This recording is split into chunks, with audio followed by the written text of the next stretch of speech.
Now, this morning, there's lots of talk as well about these allegations of sexual misconduct by the Prime Minister, which we should say he denies. That will potentially overshadow the Conservative Party conference, which is taking place, of course, in Manchester today. I'm here to discuss how this could affect Boris Johnson and the party. Our journalist and broadcaster Iain Dale, morning to you, and former Labour advisor Ayesha Hazarika, morning to you both. Thank you very much indeed for joining us. I'm just going to pick up with you first of all, Iain. It's very unusual, isn't it, to actually have a statement from Downing Street about Boris Johnson's private life.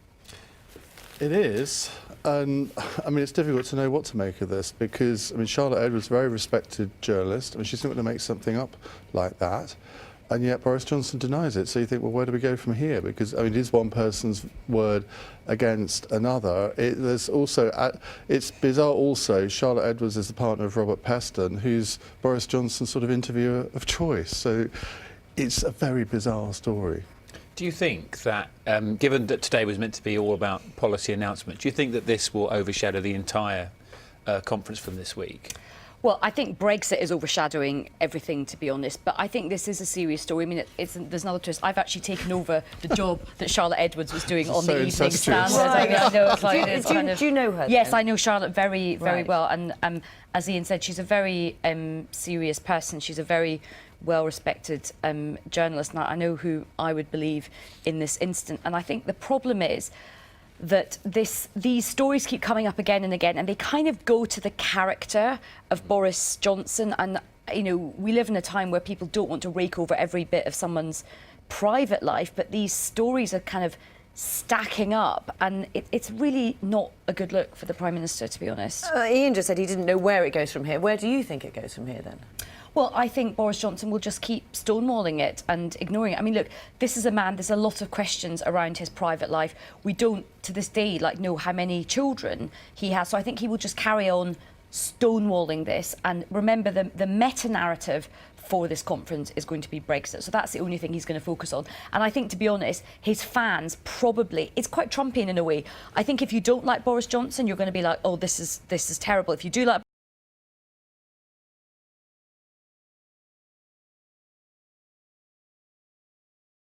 for months on end, Iain. If there's potentially no fresh deal, Boris Johnson is still insisting on leaving on Halloween, and there's all this sort of in the mix, and he says he won't break the law as well. So how is it even possible to get to that point of all those things happening? 'Cause it seems it's not actually sort of able to tick all those boxes and to maintain things as it is. Well, we're all sort of sitting there thinking, how's he going to do this? I mean, if he gets a deal, I suppose. Well, even then it's not at an end, is it? Because Parliament won't necessarily pass the deal. I think this time it probably would. I think there are very few ERG members on the Tory benches who would vote against it. I was talking to one of them yesterday who said, well, whatever Boris brings back, we will support. There's probably going to be about a dozen that would probably vote against it. But I don't know what Ayesha thinks about this, but I suspect there will be quite a few Labour MPs who will think, well, if we're arguing that no deal is such a disaster, how could we possibly, in all conscience, go through the no lobby in Parliament? Ayesha? Well, this is a big question that is a big debate going on in the Labour Party. There are a group of MPs, Stephen Kinnock is heading up a group of MPs saying, look, let's resurrect the vote. But they're not saying at any cost. They're basically, remember, the red lines for these Labour MPs are things that I think Boris Johnson doesn't want. They want a customs union. They want very close regulatory alignment with the single market. They want cast iron guarantees on workers' rights. I don't think they are the things that Boris Johnson and a lot of people on the right of the party agree with. So I do think there's also a political aspect, particularly after the performance last week. I think there's going to be a lot of people in the Labour Party that think, well, hang on a minute, why are you going to throw this Prime Minister a lifeline, somebody who we really disagree with in his conduct, in his character, in terms of what, his response to female MPs? Because remember, if Boris Johnson gets a deal through, that means that come the next general election, his chances of getting majority have seriously gone up. So party politics over country. Not for the first time.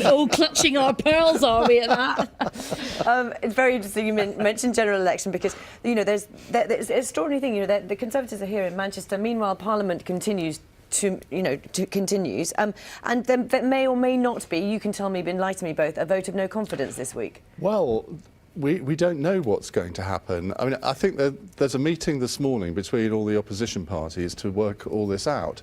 It's entirely possible they could come to that conclusion, but I don't think Labour wants that, because Jeremy Corbyn says, well, if there's going to be a vote of confidence and we win it, I then become Prime Minister. And Jo Swinson, OK, she's only got 18 MPs, but that's enough to prevent that happening.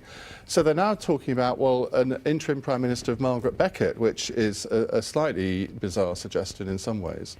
Go on, I need you to let you pick up, because your facial expressions say quite a lot. It's quite an eye roll. Is that the secret to get in, do a funny facial expression? You've got that off to a T. That's just my face. No, I think there's some truth in that. Look, we're in this sort of bizarre situation where actually what Boris Johnson wants is a vote of no confidence, because then he could get to kind of call when a general election happens, which means he could do it. So we fall out of the EU during that timescale. But Iain is right, there is a lack of consensus over who might be this interim leader. I mean, Margaret Beckett is the name, Ken Clarke is one thing, but I don't see Jeremy Corbyn giving way that easily. You know, you spent your entire life trying to be sort of Prime Minister, you get the opportunity to do it. But yeah, but he's been, you know, this is an incredible... Spent the last couple of years, but not his entire life. He never thought he'd ever get anywhere near it. This would be a big prize for the left to see somebody like him in Downing Street. Even if it's just for 5 minutes, it would still be quite an achievement. It's really good to have you both here. Thank you very much for coming to see us. Thank you, and we'll continue these discussions. Which Iain, you need to work on your raised eyebrows. So if you... No, he can do his No, I own. can't do it, you see. He's had too much Botox, that's why. No, I need it. Right, do you want to deny that allegation? I mean, I may look 36, but... You wish. Really good to see you both. Thank you very much. Thank you.